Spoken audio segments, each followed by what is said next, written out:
வணக்கம்.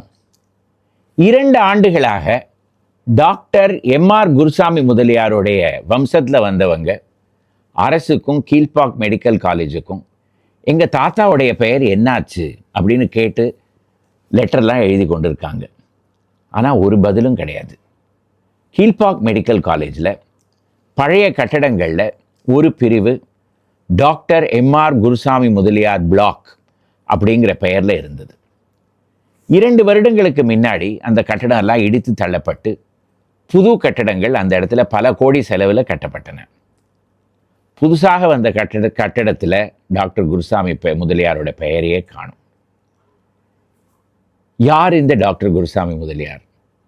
எதற்காக அவருடைய பெயரில் ஒரு கட்டடம் கீழ்பாக் மெடிக்கல் காலேஜில் இருந்தது? கீழ்பாக் மெடிக்கல் காலேஜுடைய வரலாறு என்ன? இந்த மாதிரி ஒரு நபருடைய பெயர் அந்த கட்டடத்தில் இருந்திருக்கணுமா? இந்த மாதிரி கேள்வியெல்லாம் தான் இன்னைக்கு எபிசோடில் நாம் பதிலுக்கு தேட போகிறோம். வாங்க.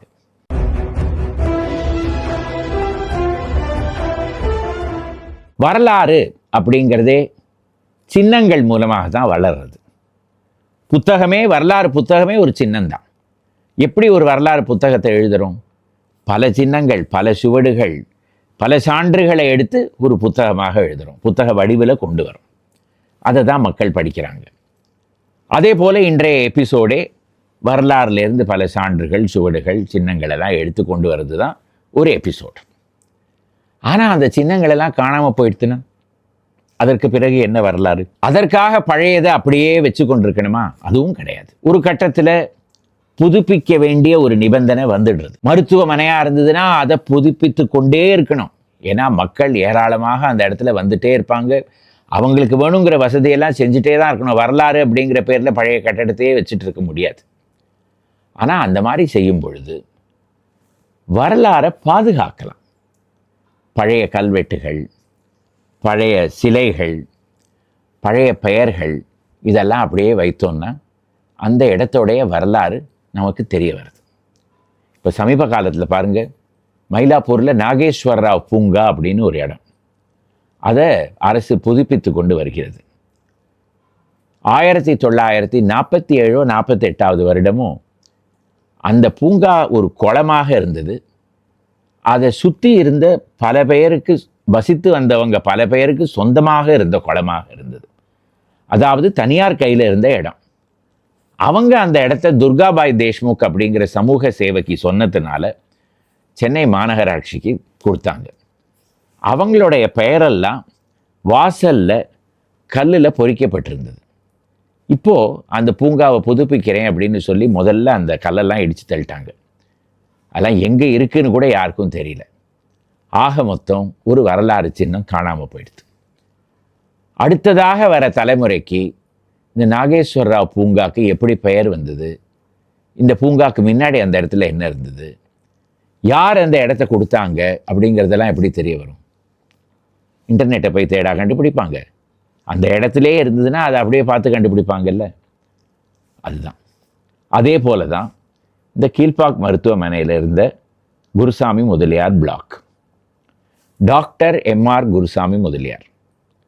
இன்னைக்கு சென்னை மாநகரம் மருத்துவத்துக்கு ஒரு தலைநகரமாக இருக்குன்னா அதுக்கு பல மருத்துவமனைகளும் மருத்துவர்களும் தான் காரணம். அதில் டாக்டர் எம்ஆர் குருசாமி முதலியாருக்கு ஒரு பெரிய பங்கு உண்டு. 1880களில் நெலமங்கலா அப்படின்னு மைசூர் சாம்ராஜ்யத்தில் இருக்கிற இடத்துல பிறந்தவர். இவருடைய தகப்பனார் ஒரு கட்டட கான்ட்ராக்டராக இருந்தார் அப்படின்னு நமக்கு தெரிய வருது. மைசூரில் மத்திய கல்லூரியில் படித்து ஒரு பிஏ பட்டம் பெற்ற பிறகு சென்னைக்கு வந்து மெட்ராஸ் மெடிக்கல் காலேஜில் MB&CH அப்படிங்கிற பட்டத்தை பெற்றார். அதற்கு பிறகு அரசு மருத்துவ சேவையில் சேர்ந்து தஞ்சாவூரில் பல வருடங்கள் இருந்து அதற்கு பிறகு மெட்ராஸ் மெடிக்கல் காலேஜில் வந்து ப்ரொஃபஸராக சேர்ந்தார். 1921 ஆண்டு சேர்ந்து 1928 29க்குள்ள படிப்படியாக மிக விரைவாக உயர்ந்து தெரப்பியூட்டிக்ஸ் ப்ரொஃபஸர் அப்படிங்கிற பதவியை ஏற்றார். அந்த காலத்தில் இவர் ப்ரொஃபஸர் ஆஃப் தெரப்பியூட்டிக்ஸாக வந்த உடனே பெரிய பரபரப்பு சென்னை நகரத்தில். ஏன்? அதற்கு முன்னாடி இந்த பதவி ஆங்கிலேயர்களுக்கு மட்டும்தான் பிரத்யேகமாக கொடுக்கப்பட்டிருந்தது. இவர்தான் முதல் முறையாக ஒரு இந்தியர் அந்த பதவியை ஏற்றார். அதற்கு பிறகு இவர் சென்னை நகரத்தில் ஒரு பெரிய மருத்துவராக தன்னுடைய பெயரை ஸ்தாபித்து கொண்டார். ஒருவரிடமும் காசு வாங்காத ஒரு டாக்டர் அப்படிங்கிற ஒரு பெயரும் இவருக்கு இருந்தது. சமீப காலத்தில் வரலாறு இன்டர்நெட் தளங்கள்லாம் பார்த்தோன்னா எல்லாரிடமும் ஒரு ஃபீ வாங்கினார் இவர் அப்படின்னு கொடுக்கப்பட்டிருக்கிறது. ஆனால் அது முற்றிலும் தவறு. ஏழைகளிடம் இருந்து இவர் பணமே வாங்கி கொண்டது கிடையாது. அதனால் பெரிய அளவில் மக்கள் இவரை நாடி வர ஆரம்பித்தாங்க. டாக்டர் குருசாமி முதலியார் மருத்துவம் செய்து விட்டார்னா குணமாகிவிடும், கைராசியான டாக்டர் அப்படின்னெல்லாம் இவருக்கு ஒரு பெயர் வந்தது. 1920களில் இன்ஃப்ளூயன்சா அப்படிங்கிற தொற்று வியாதி சென்னை நகரம் பூரா பரவலாக இருந்தபோது எல்கோசின் அப்படின்னு ஒரு மாத்திரையை சாப்பிட்டா இந்த வியாதி குணமாயிடும் அப்படின்னு சொல்லி மக்களுக்கு உற்சாகமும் தைரியமும் கொடுத்த இந்த டாக்டர். அந்த காலத்தில் இசிஜி, எம்ஆர்ஐ, ஸ்கேன் இதெல்லாம் இல்லாத ஒரு தருணத்தில் பர்கஷன் மெத்தட் அப்படின்னு ஒன்று உண்டு.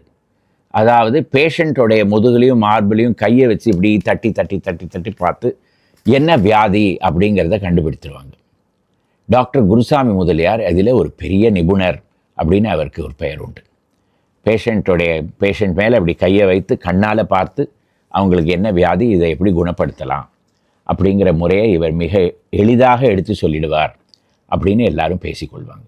1962 ஆண்டு குருசாமி முதலியார் இறந்து 4 ஆண்டுகளுக்கு பிறகு அவருடைய நினைவாக அவருடைய உருவச்சிலை ஜெனரல் ஹாஸ்பிட்டல் வாயிலில் எழுப்பப்பட்டது.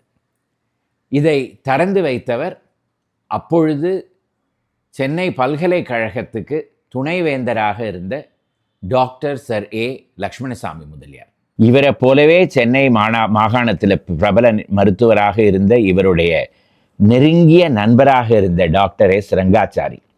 இவர்கள் 2 பேருக்கு மட்டும்தான் ஜெனரல் ஹாஸ்பிட்டல் வாசலில் இப்போவும் ஒரு சிலை இருக்கிறது.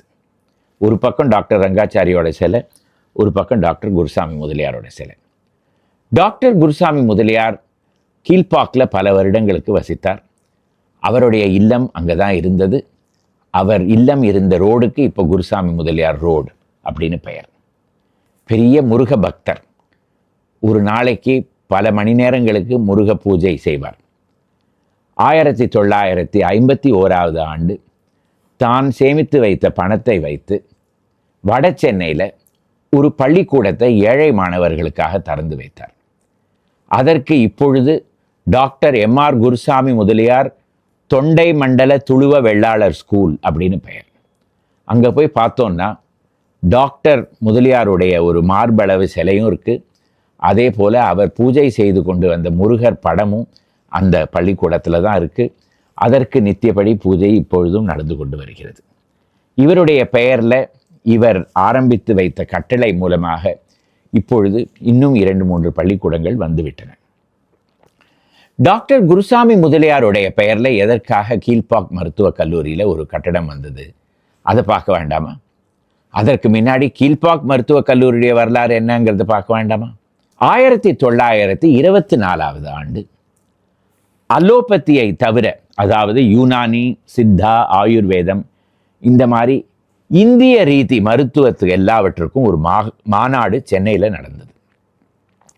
அதற்கு தலைமை வகித்தவர் பானகல் ராஜா, பானகண்டி ராமராயனிங்கார். அவர் அப்பொழுது சென்னை மாகாணத்துக்கு முதலமைச்சராக இருந்தார். அந்த மாநாடுக்கு பிறகு அவர் இந்திய மருத்துவத்தில் இவ்வளவு விஷயம் இருக்கா அப்படி என்று கூறி அதற்கு பிரத்யேகமாக ஒரு ஸ்கூல் தொடக்கி வைக்க வேண்டும் என்று பிரஸ்தாபித்து கீழ்ப்பாக்கில் இருந்த அவருடைய இல்லம், ஹைட் பார்க் கார்டன்ஸ் அப்படிங்கிற பேரில் இருந்த அவருடைய இல்லத்தையே அந்த பள்ளிக்கூடத்துக்கு கொடுத்து விட்டார். அதற்கு கவர்மெண்ட் இந்தியன் மெடிக்கல் ஸ்கூல் அப்படின்னு பெயர் கொடுக்கப்பட்டது. இதுவே 1948 ஆண்டு government college of Indian medicine அப்படிங்கிற பெயர் மாற்றப்பட்டது. அதற்கு பிறகு 1955 ஆண்டு கீழ்ப்பாக்கிலேயே இந்த கல்லூரி பெரிய அளவில் விரிவாக்கம் அடைந்தது.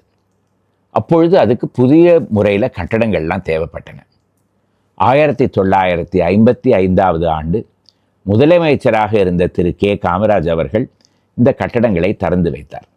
அப்பொழுதுதான் சென்னையிலேயே பல வருடங்களாக பிரபலமாக இருக்கிற இந்த மருத்துவர் டாக்டர் குருசாமி முதலியார் பெயரில் ஒரு கட்டடம் கொடுக்கப்பட்டது. டாக்டர் குருசாமி முதலியார் கீழ்ப்பாக்கில் 1958 வருடம் மரணமடைந்தார். 1960 வருடம் இந்த இந்தியன் மெடிசின் கல்லூரி மூடப்பட்டு அதற்கு பிறகு இதே இடத்தில் கீழ்ப்பாக் மெடிக்கல் கல்லூரி வந்தது.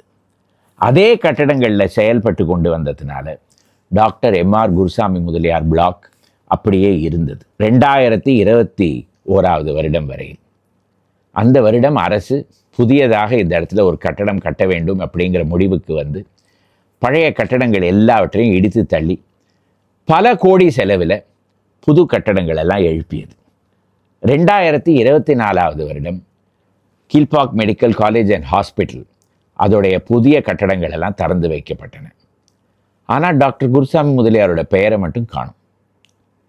அதற்கு பிறகு அவருடைய வம்சத்தில் வந்தவங்க பல முறை எழுதி பார்த்தாச்சு, ஒன்றும் பதில் வரவே இல்லை. புது கட்டடம் கட்டினாலும் அதில் at least formerly doctor MR Gurusamy Mudaliar block இல்லாவற்றில் doctor MR Gurusamy Mudaliar block அப்படின்னு அதுக்கு இப்போவும் பேர் கொடுக்கறதுனால ஒன்றும் செலவாயிட போகிறதில்ல. சென்னையுடைய ஒரு பெரிய மருத்துவரை இப்போ இருக்கிற வரலாறுக்கு அவர் யார் அப்படின்னு தெரிவதற்காக ஊக்கம் கொடுக்குற மாதிரி இருக்கும். அதனால அரசு மறுபடியும் அந்த கட்டிடத்துக்கு doctor MR Gurusamy Mudaliar block என்று பெயர் வைக்க வேண்டும் அப்படிங்கிறது தான் என்னுடைய கோரிக்கை. இந்த எபிசோடு உங்களுக்கு பிடித்திருந்ததுன்னா இதை லைக் செய்யவும், உங்கள் நண்பர்களுடன் ஷேர் செய்யவும், இந்த சேனலுக்கு சப்ஸ்கிரைப் செய்யவும். மறுபடியும் அடுத்த வாரம் இதே போல் புது எபிசோடுடன் வருகிறேன். வணக்கம்.